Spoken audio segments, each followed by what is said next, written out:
I am unashamed. What about you? Well, once again, we're rolling from Austin, Texas. I've got Jeppy Coe here with me for a second podcast, which is super exciting because we don't get to see Jeff that much anymore since he's down here. I'm in town because I'm speaking at an event down here, so got to tag in with Jeff. We got Zach coming in from Black Mountain, which is always a blessing. I do want to thank Mike Brock, who helped set up. I'm at the Central Baptist Church, is where Jeff and I are in Round Rock, and Pastor Jim allowed us to use one of their rooms in here. So I just want to thank those guys for allowing us to be able to do that. I want to mention before we get into the podcast that you can pre-order Uncancel, Dad's new book that is really, really good. Zach, would you confer? Excellent book. Great book. You can pre-order it on Amazon.com, and pre-order helps us because it moves the status of the book up. So we want to be able to do that. They also are offering a couple of things that will end today on Friday. So you want to check it out and do it quickly. You can get Theft of America's Soul on Kindle for $2.99, or you can get $5 off Theft in the audiobook. So they're still offering that if you go ahead and sign up this week. Because, like I said, it helps us, so check it out. So I wanted to, we mentioned on the last podcast that Dad preached at WFR and did great. And by the way, you can check it out, wfrchurch.org. If you haven't seen it yet, it's really good. I had kind of set it up in the text because I preached a couple of weeks before Dad, and then I'll preach this week as well after. And, that text in Matthew 16 was just perfect I knew Dad would knock it out of the park, which he did. But something else happened, Dad, which I didn't know about this. This was something you and Zach had done because I wasn't there. But what happened after the sermon when you were at WFR? Because I hear that wasn't the end of the story. Oh, I'd like to know, because when the heads went down, I went out. Yeah. Which is a classic Jase move, by the way. So we'll know what we're talking about. What's the name of that author of the book? Tell what it is. It's a Beard Ballad. Harold Cronk, who was the director of God's Not Dead, wrote the children's book, and then Phil wrote the foreword for it. So we had set up this deal where Phil was going to read the book to some kids so that we could get some video. We'll show you guys the video. So, yeah, how did it go, Phil? It went well. I had one little girl when I talked about the so you were reading the book to kids, right? Yeah. Is that the setup? Well, I'd like to see and I was that. speaking well and explaining to them, the little male children, that there come a time when they will have whiskers like these if they desire to have those. And I was beginning to talk to them about the protection aspect of whiskers. And I mentioned, when you're duck hunting and deer hunting, and you'll be warm while you're in the deer stand. And one of the little girls, she said, "Oh, but I love animals. Surely you don't shoot animals." I said, "Hey, girl, I love animals too, fried." How old were these kids? She fell back on her back and went to kicking her heels, and I thought, well, there's room for growth here. I don't do this very often, but the only scene I ever like just where I laughed really hard on our little duck show was when they had Cy go in there, and when y'all did the class, you taught one group, the older kids, how to clean a duck. In a high school, yeah. And they pretty well just said, go in there and do it, and we'll film it. Yeah. And they told Cy to tell stories. So Cy walks in there. Who knows what he's going to say? He's like, "You ever heard of a place called Nom?" They had no idea that Cy was fixing to go off on this, and then So then he proceeds to tell a story about a tiger there, which he says ripped the arm off of a soldier. And so he's telling this classic side story, and they're showing the picture of those kids' faces, and they're just like in horror. Yeah. And what's funny is people around the world thought, oh, they made all this stuff up. I've heard that same story from Cy many times about the tiger dragging the guy through the woods. I must admit that speaking to 8 and 9-year-old children about whiskers is humbling. But it's a great little book about fatherhood and direction, and with whiskers, it should be with whiskers comes age, and that also comes parenting, being a model for your children. And I was trying to get that across, when the little girl got disturbed because she said, I think he's talking about killing animals. And all of a sudden, the old gray beard, I was the tyrant, Yeah. But I explained to her. I'm surprised you didn't go to Genesis 9 on that.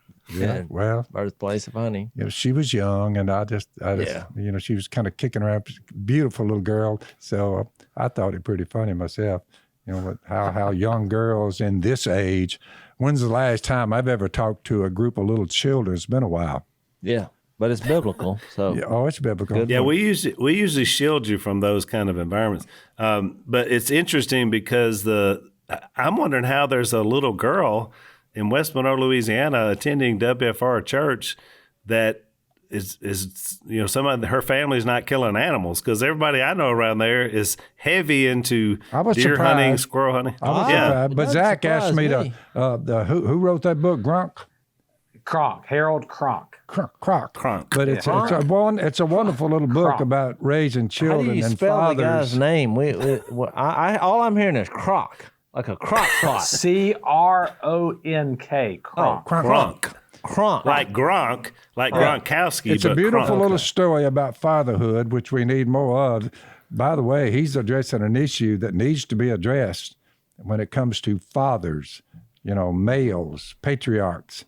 So I was just telling the little children that, and some of them got to squirming a little bit there, But overall, I thought the little boys, they were just astonished that one day, if they desired, they'll have hair coming out of their face, and it's a symbol of a lot of things.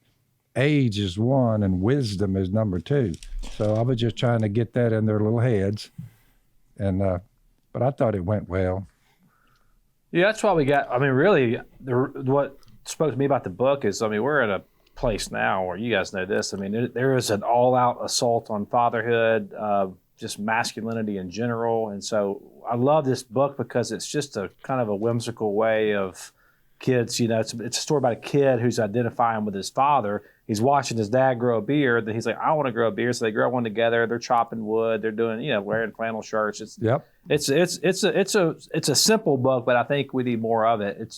I'm glad you did that, Phil. I appreciate you doing that. Well, one of the aspects of sharing Jesus with people is getting people to understand the method that God used to show the Apostle Peter there would no longer be any food laws. That was under the law of Moses, certain things you could not eat. But when Jesus showed up, and grace, full of grace and truth, the Apostle Paul, in about Acts chapter 10, Peter's up on the roof. He sees this vision. It looks like a giant sheet being let down by its four corners. The sheet contained all kinds of four-footed animals. I just brought the thing about hunters because Peter recorded and that he saw and he heard God say, arise, kill, and eat four-footed animals, birds of the earth, reptiles of the ground. So no more food laws. And one of the little 8-year-olds was having trouble with that, but she had never heard that. Well, she needed to hear it. So that's one case for fathers. A father should teach their children that. You'd be proud of River. He's going through puberty right now, and he's got a nice mustache. I was like, buddy, you keep letting that go, you're going to look like Tom Selleck. That's it. Which River's so little, it's hard for me to imagine him going through puberty. But Jeff, I was thinking about that because you and Jase are into treasure hunting. And I may be wrong, correct me if I'm wrong, but didn't you get into treasure hunting really just to do something with him because he kind of got into it too? Or did he do it later? Yeah, y'all did that together, right? Yeah, so when I went with Jase, at their old house, like I got fired up about it when I told River about it. He was like, because what kid doesn't want to go find treasure? Yeah. I've wanted to do that my whole life. It sounds great, but Jap looked at a way to make a lot of money. Yeah. He was like, I might find something really valuable and cash in. Oh yeah, and I'm gonna get my, let's hunt together, Well, I've mentioned before on the podcast that when I saw Jep digging through my change tray in my truck, I said, Jep, what are you doing? He said, just looking for coins, valuable coins. You never know where they may be hanging out. Yeah. I was like, this is low-hanging fruit here at Al's truck. That's where I was coming from. Yeah, Jep raced to see me because he said, Dad, do you know of any place around here where I may look for coinage and maybe find some? I said, there's a mailbox down there that my mother stuck up down there. And she said, you need to charge people when they drive down here on the river $1, charge them $1 to launch their boat because the launches are not many on the river. So I said, where that mailbox is, Jep, money used to go into that box. I said, I figured there's a few coins dropped. Well, he said, where is it? Where was it? So I went down there. The mailbox is no longer there, but I knew where it was. Yeah. I said, the mailbox was right here. So look in here. Well, about an hour later, he comes running down up to me. He said, you're not going to believe what I found. Gold coin. Oh, look, no. He just had handfuls of coins that dated way back for 20 years. So there were just quarters and 50-cent pieces and dimes. And he said, boy, I've hit the jackpot. So he's been a treasure hunter ever since. Yeah, good night. And then he split it with you because it's your He land. didn't give me a dime. Oh, good. Hey, I work for Finders, keepers, losers, reapers. You're supposed to It was only split about it $12. with the landowner is kind of the general rule. You split the proceeds because he might want to come back. It was amazing how much coinage that the boat launchers had dropped in 20 years, 25 years. It was amazing how much money was under the earth. I was really surprised. No, the coolest thing I found was a little placard that goes on like a desk that said James Robertson, which I don't know if he ever had a job. It's like it's like something you'd go into an office and see your name. Really? Yeah, I found that. Yeah. Well, It's one of my earliest memories, Dad, when we were living in Junction City, and you were teaching and coaching, and I had started to school at like 4 years old. 'Cause I think it was just glorified daycare because Mom was the secretary for the superintendent, and I probably wasn't supposed to be in. I mean, it was not even kindergarten; it was like first grade, so I was like super young. But you would walk me to school every day. I would walk with you. And then you would drop me off at my classroom and you'd go on and do your stuff. And so walking along that road there in Junction City, because we lived right next to the school campus, we found some money one time. We started looking and somebody had dropped some coins and we found it. And then every day we would stop and kind of spread out our search pattern. And we wound up finding quite a bit of money right there on that school campus. And I'm 4 years old, so that was 52 years ago. I still remember it. And we did that together. So I guess in a sense, Dad was doing treasure hunting, Jase, back in the day before you were even born. You got to remember, if this wasn't cool, there's no way, and we're in Matthew 17 today, but at the end of Matthew 17, we have a situation over taxes come up. And Jesus, of all things that he could have chosen to make an illustration, he tells Peter to go catch a fish and look in his mouth, and there'll be a couple of coins. And you go pay the taxes that we owe from that fish's mouth.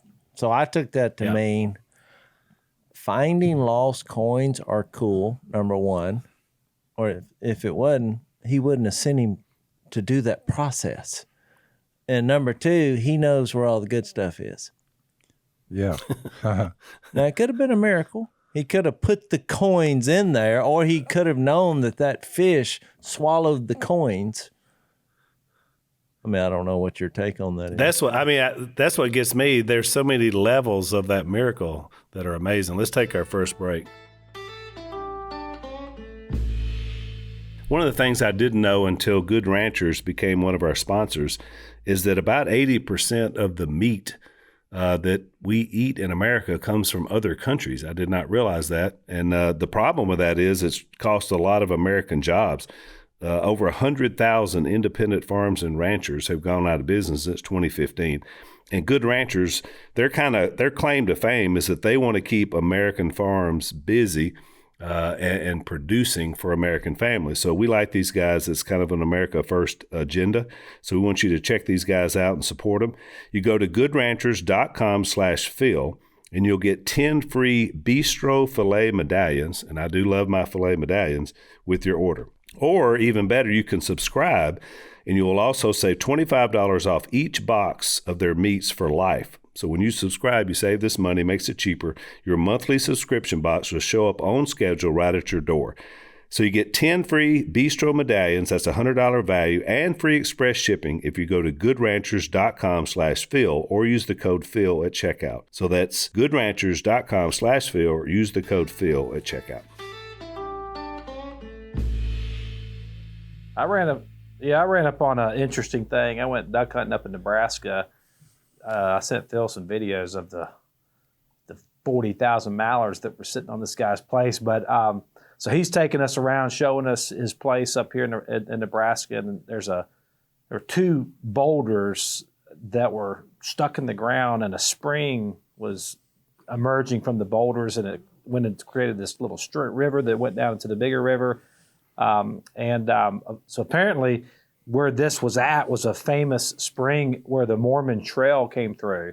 And one of the guys that were with us, when we got up there, he got out of the back of his gator, pulls out a metal detector, and he started finding stuff. I said, man, if Jase and Jet would love to see this. Appreciate the call on that. We're duck hunting and we're metal detecting. How many ducks did y'all actually shoot? We didn't do too well in the shoot. The weather was it was probably 75 degrees. Zach, let's analyze this. You said that this guy had 40,000 ducks on his place. You went and saw them. Then y'all went and hunted them, but then you didn't do very good. He doesn't hunt. He has a sanctuary of about 500 acres where he doesn't hunt, and that's where they were. Mm-hmm. So then he has flooded corn where we hunted, which... So, sounds like we have a failure to execute the plan. I did okay. Okay. Zach said they expected too much of him once he said, I'm the nephew of Phil Robertson, the duck call builder. So they said, whoa. But then they were let down by saying, yeah, well, it happens. No, they said, we're going to let you shoot the first duck since you're the duck commander's nephew. So you better not miss, because all the expectations are riding on you. Did you rise to the challenge? Oh yeah, I hit it. I hit the first 4 ducks that came in, and they were all singles. We didn't hit any. We didn't have any big groups work, which is but it was fun to see. You would have loved it. So you went 4. You went 4 for your first 4. I went 4 for 4. Really? So not bad, because I hadn't duck hunted in a year, so I hadn't even shot my shotgun in over a year. Well, that sounds like you exceeded the expectations. We're 2 weeks out on our duck season, and we'll hope that some of those mallards in Nebraska will move on further south. I like how you're looking. I like how Dad's looking at his wrist. Like I've wanted to watch before. Missy was giving me a hard time because she's like, why would you say, she had listened to one of the earlier podcasts, she's like, why are you driving around town looking for a bank to see what time it is? Why didn't you just look at your watch? I said, babe, watches were frowned upon in my upbringing. Even though my dad looks at his wrist at least once a day and makes some kind of time reference, he actually hasn't owned one, and it's kind of like I am about headboards. You shouldn't own a headboard. It's a waste of time. But what's interesting is, Jase, on that one, he looked at the watch. I mean, he held it up, but he was talking about a calendar. Because he was talking about November. I mean, you weren't even talking about time, Dad. You were talking about calendar dates, but you were looking at your wrist. And one of the arguments, I consider watches to be clutter, too much clutter. But here's the problem with that, Phil. One of your arguments, internet, too much clutter. You use more than any other argument. Timepieces, Phil, too much clutter. One of your arguments you use more than any other is that we count time by Jesus, and I'm like, well, you don't. Because you don't like any clocks. You're not counting any kind of time. But a calendar that comes my way from time to time, I look at that top date and I say, how many years since Jesus got 2,021 years? That's all the time I need to know right there. Okay. So, Jase, what is the most oft asked question by Dad in a duck blind every single day? What is it? What time is it?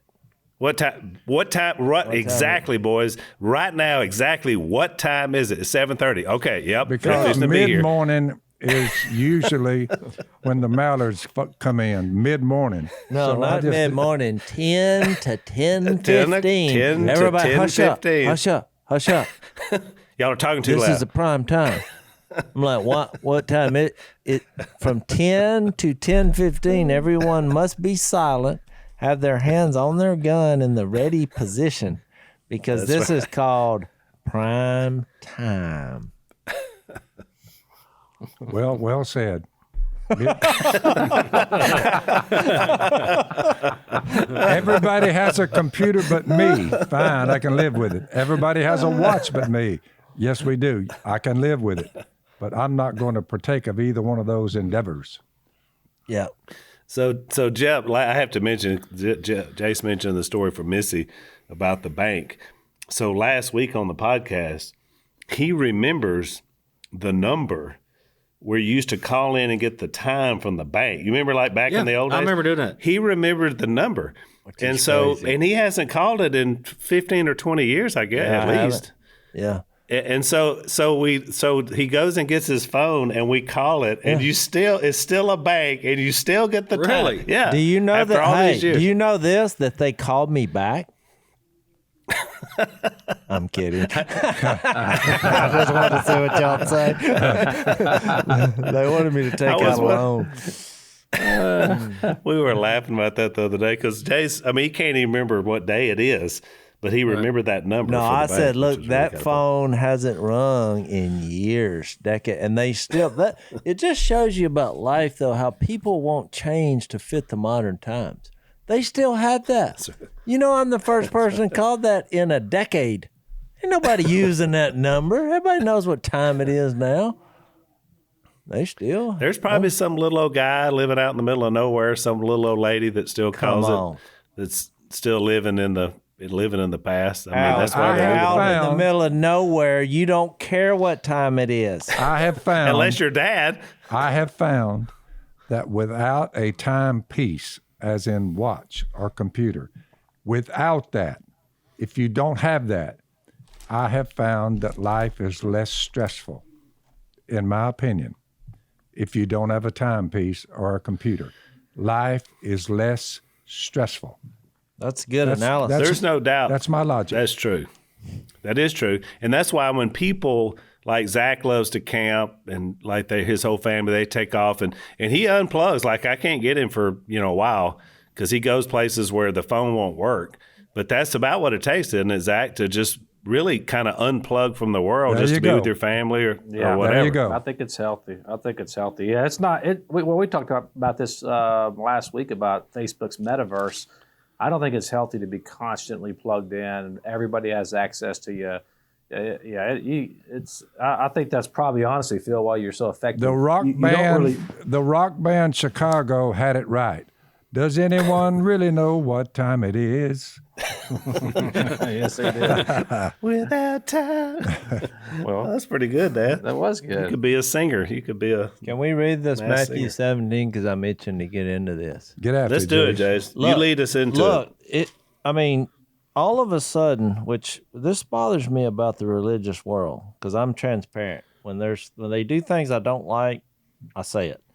They get to chapter 17, and a lot of people are like, they don't know what to make of this, on why this is even in here or what does it mean. But I'm like, Jesus has spent the first 16 chapters proving who he is, and now what he's going to do about it. And he lays out his plan that he's going to have to die.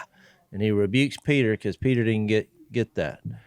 And then all of a sudden, I would think this represents a prelude to the resurrection, to the power that he possesses.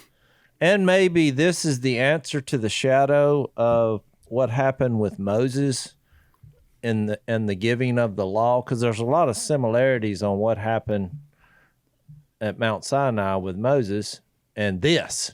When you read Exodus, you'll make that transition. By the way, I would add, Jase, I would add it's both. It's both the law. It's a culmination of the law, of which he said he was the fulfillment, and it's a culmination of prophecy, because he said he also fulfilled all prophecy. So I think that's why God chose to send Moses and Elijah into this moment, send them forward into this moment, or back, depending on that. your Plus, perspective. Jason, just one comment.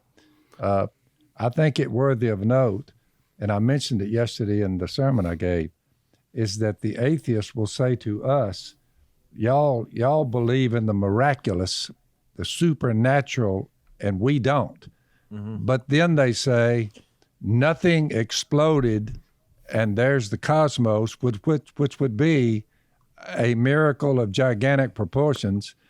And out of that explosion came salt water, and that's where what made humanity is the slime left over from the salt water that came from the explosion. It was a good point. That would be miraculous. Which would be a miracle. It would be a miracle. So they believe in miracles, but they say, we're not going to follow Jesus because y'all believe in the supernatural. I've said that too, even about, think about a watermelon plant coming out of the ground after water hit the dirt and a seed is there, and then all this green vine starts crawling. Well, this is borderline miraculous here. Yeah. Because if you looked into the seed before it was planted, you wouldn't see that green vine. At all. It's not there. Acorn about the size of Same a concept. little bitty acorn. And it turns into a gigantic bull oak tree that will stop a vehicle at 80 miles an hour. There, boom. And they say, that we believe that. So that's back what we talked about in the last podcast about Revelation, because that's the revelation of what's created from Romans 1. It's not a natural process; it's a supernatural process, in my opinion. It is. Let's take a break. So we're all blessed to be homeowners, all of us here on Unashamed podcast, which is a great blessing. You never want to just immediately not appreciate the blessings that we get. One of the things that's unfortunate, because with every good blessing sometimes comes a curse. And if you own a home, there are people out there that want to steal the title to your home. And so we have one of our sponsors, Home Title Lock, that's going to help you avoid this fraud. Cyber thieves, they go into, as Dad calls it, computer land. They steal your title. They say you sold it to them. They own it, they take all your equity, they spend it on whatever they want to, and they leave you holding the bag. It's unfortunate, but it happens to a lot of people, and we don't want it to happen to you. Home Title Lock puts a virtual barrier around your home's title. So check these guys out. Go to HomeTitleLock.com. You're going to register your address. You're going to make sure that you still own your home. Then you're going to enter the code RADIO, and you're going to get 30 free days of protection. So that's HomeTitleLock.com. Use the code RADIO, 30 days of free protection. Check them out and make sure you're secure. I asked Jeff, before you read this text, Jase, I asked Jeff to look up the word transfigured just in our language to understand what it means, because that's a word you don't see really anywhere else in the Bible except here. I've got a guess. All right, give us your guess, then he'll read it. Metamorphosis. It is to transform into something more beautiful or elevated. And it has an example where it says, the world is made luminous and is transfigured. So let me say this. Okay. In a world where we're pursuing the metaverse and the what's the other meta? What's the new meta? What's the new Facebook? Or is that Metamucil? It's just meta.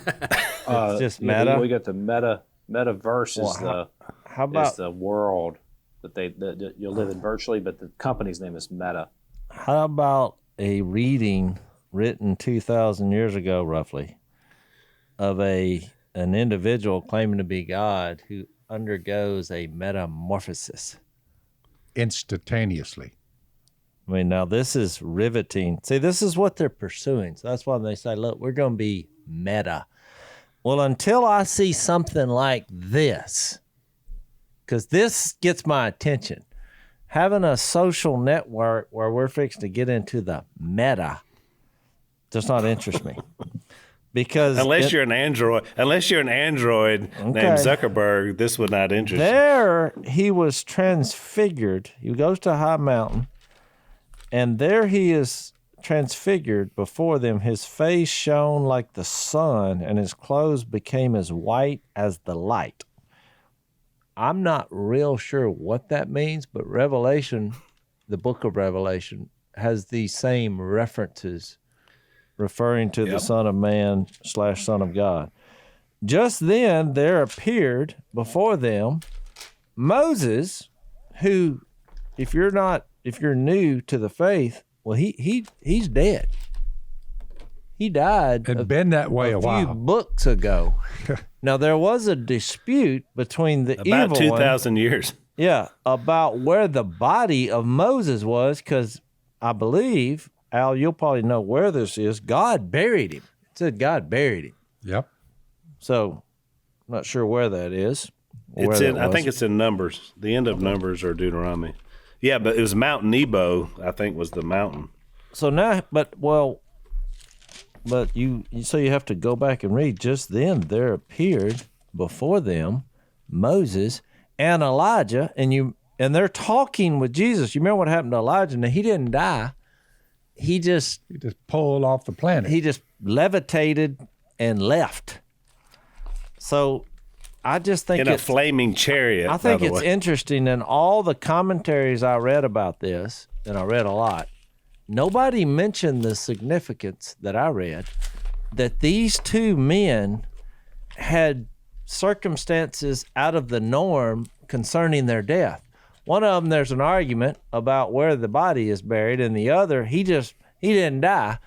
And now, thousands of years later, they're having a conversation with a radiating Jesus on top of a hill, on top of a mountain, in front of witnesses. Mm-hmm. And look, this wasn't something that was not, forgotten. You remember in is that 2 Peter, when Peter addresses this scene later on when he writes his letter, he brings it up. I think it's we'll take a pause from Matthew and read what he said. I love this in 2 Peter 1:16. Peter said, "We didn't follow cleverly invented stories when we told you about the power and coming of our Lord Jesus Christ." Because look, that is what the world says.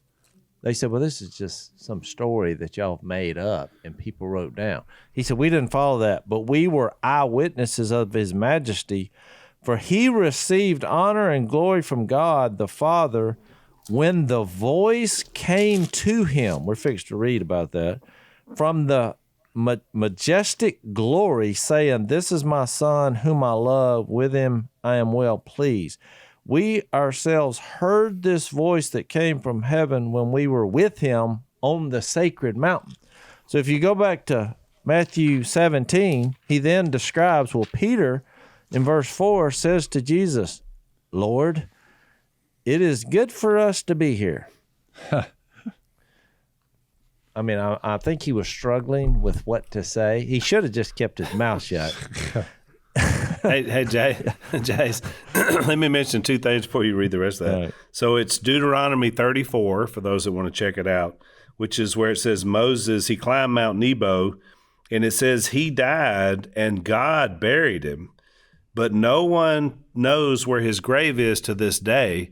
And then also in the book of Jude, we get a little insight that the Michael, the archangel, was arguing with Satan over the body of Moses. So that's just a couple of things that you mentioned earlier. I'll say, Al, the significance of that goes back to this. The evil one held people enslaved through their fear of death. Hebrews 2:14 through 16 talks about that. And when Jesus died and was raised, he freed us from that fear of death, which goes in with the evil one being a murderer from the beginning. So when anyone dies, I think that's why he was interested in where that body is, because to him, that ended that.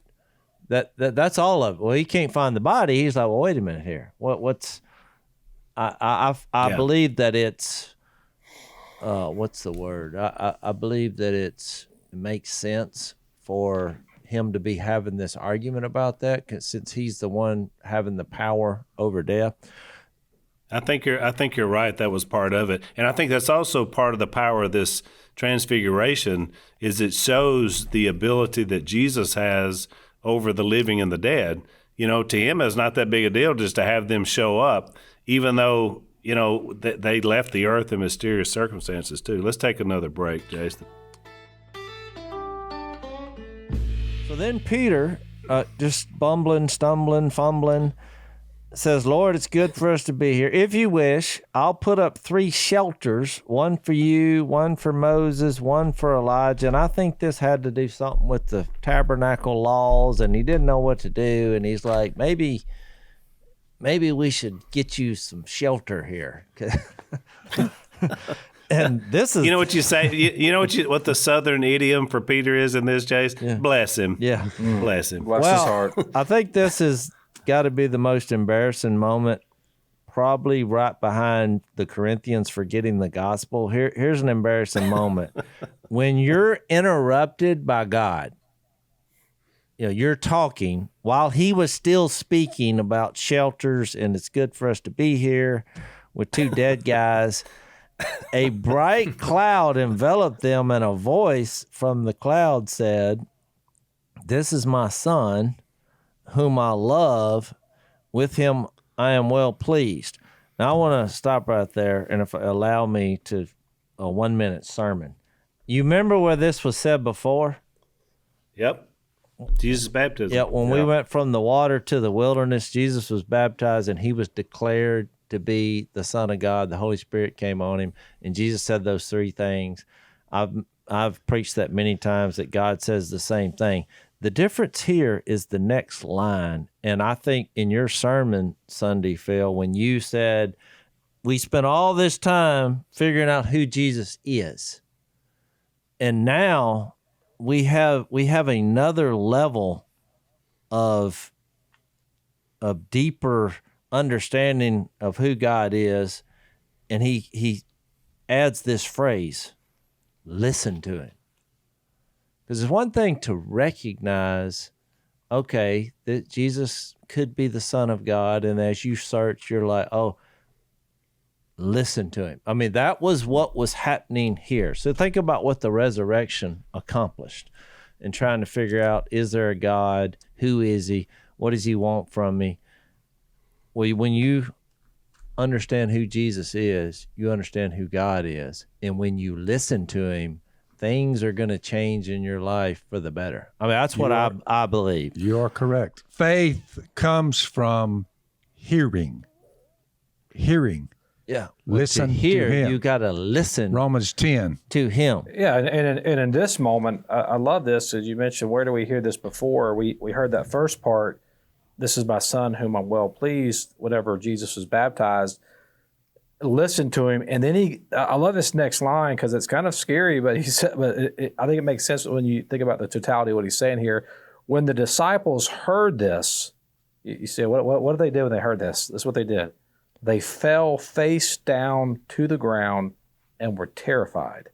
Yep. And I think so often we think of Jesus as this cosmic bellhop.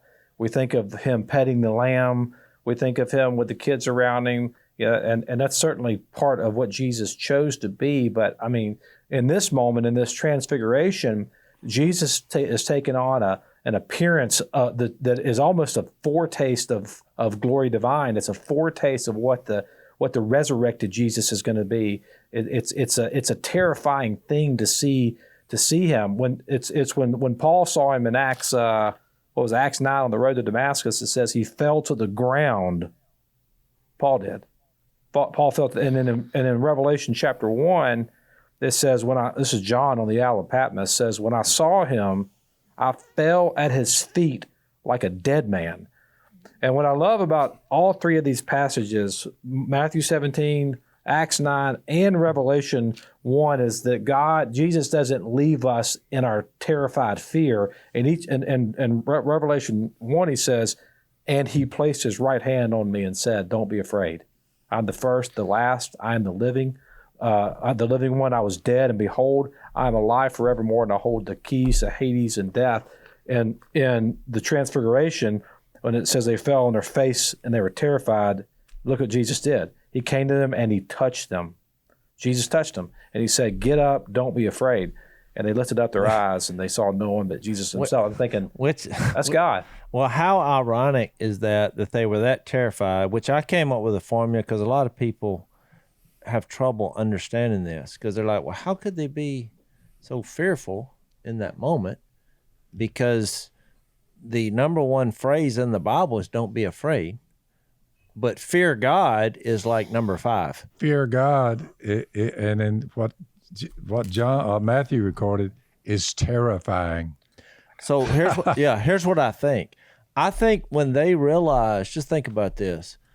You have 2 people who were here hundreds of years before they were here, have now showed up and they figured that out. We have this bright light going on, and now all of a sudden, God the Father is speaking, and they get it, that there is a God, and he is actually speaking, and we have people who supposedly we thought were dead having a conversation. Well, then the ultimate lesson is don't mess with him. Well, and I think they also realize that, you know what? He knows me way better than I thought. And there's no escaping him, even if I die. Well, that causes sheer terror because you feel that you can't feel any smaller in that moment than if he you're was like kind of whispering, it's a dreadful thing to fall into the hands of the living God. All right. But then the don't be afraid is the part of, but here's God in this moment through Jesus, who you're supposed to listen to, who just told me to get up, is he's all good. He's for me. Yeah. We know the grace is coming. He's not going to make a mistake. He's 100% just. He's fair. I mean, so I think that's the way this thing works, is that, yeah, God knows us, and that causes us to fear because we're flawed and we make mistakes.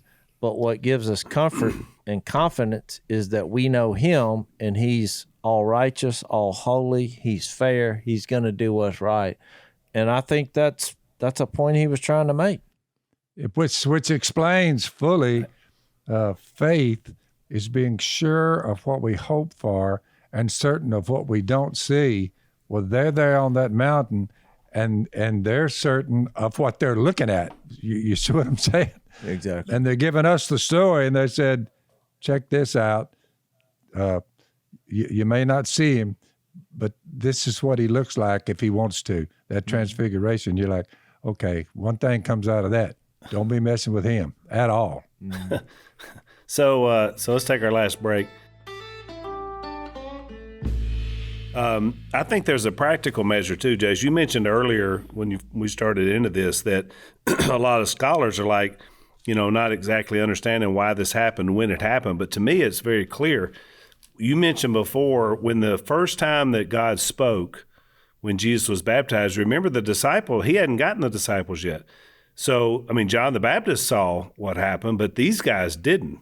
And they had only heard about it because, then he goes out and he calls these guys. So this is a reaffirmation to the disciples of who Jesus is. And that's why I think he adds that last phrase, listen to him, because for the first time, he's just told them what he's got to do. And now they're visually seeing that he really is the Son of God. Yeah. And he has the power to conjure back from the great beyond 2 of the most historic figures in Israel's history. So, just from a practical measure, it makes perfect sense in the context of where Moses puts this, of why this happened when it happened. By the way, when the law was given at Mount Sinai, it was similar to this.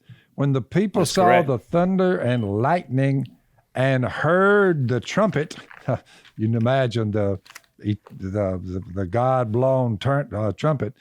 They heard the trumpet and saw the mountain in smoke.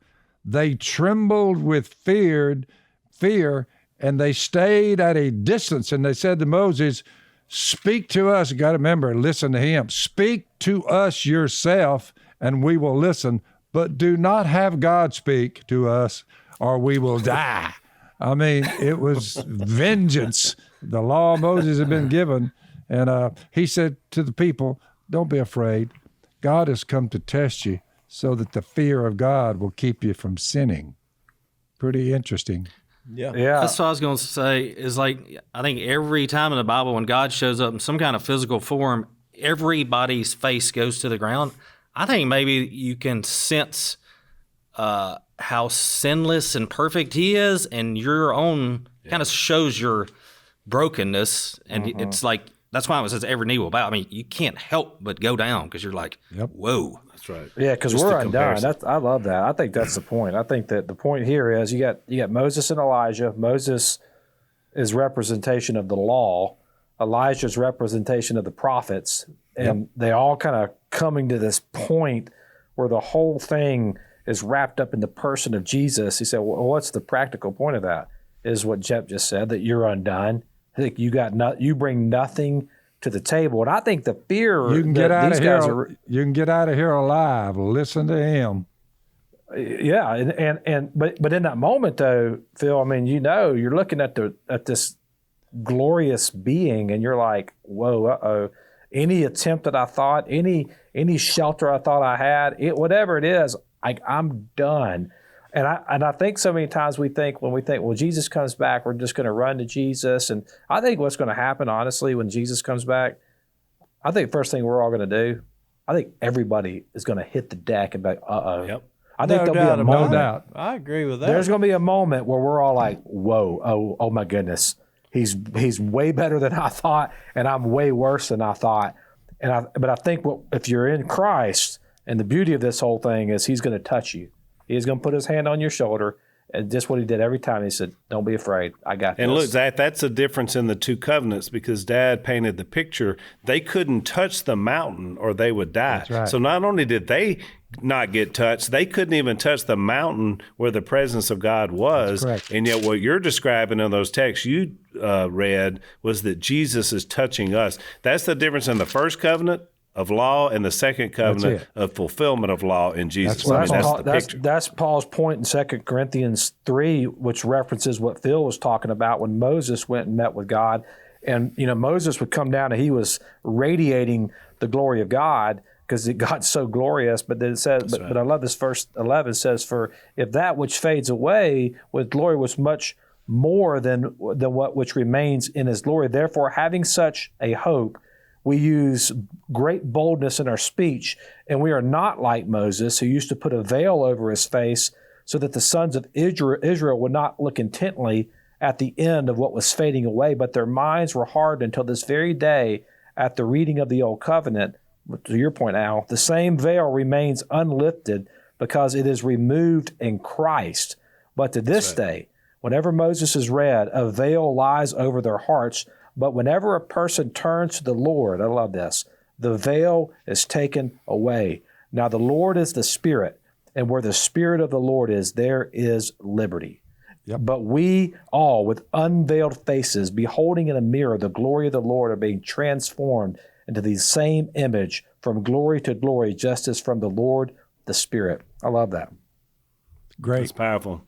You raising your hand, Jay? I'm raising my hand because, look, you think about what the old law, how much material that he gave them. I mean, we got whole books in the Old Testament that was written. And here we go. You start in John 1 where it says Moses brought us the law, and where's that, John 1? Jesus came full of grace and truth. Grace and truth. And here he says, look, here's the foundation for the church, is that Jesus is the Christ, the Son of the living God, which he's already announced that when he said, this is my son, when he's baptized, who I love, and I'm well pleased. And so all those laws and all those books and all those history, and even think about modern day, all the churches and the programs and the creed and the sermons and just all these scholars putting all these commentaries and material, and God gives a 3-word sermon. 3 words. Listen to him. Listen to him. Man. I mean, I'm like, you wanna grow a church, you wanna put some spark in your church, you know, and we've all been to churches where you walk in and you think, oh, who died here? I mean, frozen chosen. Yeah. And I got a news flash. He came back. Yeah, we've got the death part because this place is dead. He came back. So I think that's why I go around to people, and you know, a lot of what I say in my speeches always make people uncomfortable because I say stop listening to the preacher. I'm not trying to get you to go to church. I don't want you to listen to the preacher. Well, the preacher's looking around like, what are you talking about? And I get it from right here, because the building block of the church, the rock that we're built on, that Jesus is the Son of God, and he said, you listen to him. I mean, that's where we get our material. And that's why I always say you got to focus on Jesus and what he said, because you have it somebody put it in red letters, and that should be unadulterated the focus and mission of our church home bases across the world. Well said. So let me close it out by reading these last 4 verses. As they were coming down the mountain, verse 9, Jesus said, don't tell anyone what you have seen until the Son of Man has been raised from the dead. So he goes back to the resurrection, Dad. Yep. Then he says, the disciples asked him, why then did the teachers of the law say that Elijah must come first? Jesus replied, to be sure, Elijah comes and will restore all things. But I tell you, Elijah has already come, and they did not recognize him, but have done to him everything they wished. In the same way, the Son of Man is going to suffer at their hands. Then the disciples understood he was talking about John the Baptist. So I thought it's a perfect ending because it goes back to where we began, in that what Jesus was going to have to do is what he reminds them of again. That was the point of the whole exercise. You betcha. Which is powerful. Thanks, Jep, for being here. Jep's got to do some cooking tomorrow, so he won't be back with me, but we'll be back and try it again next time. Bye, Jep. See you, buddy. Thanks for listening to the Unashamed podcast. Help us out by rating us on iTunes. And don't miss an episode by subscribing on YouTube, and be sure to click that little bell to get notified about new episodes. And for even more content that you won't get anywhere else, subscribe to Blaze TV at blazetv.com/unashamed.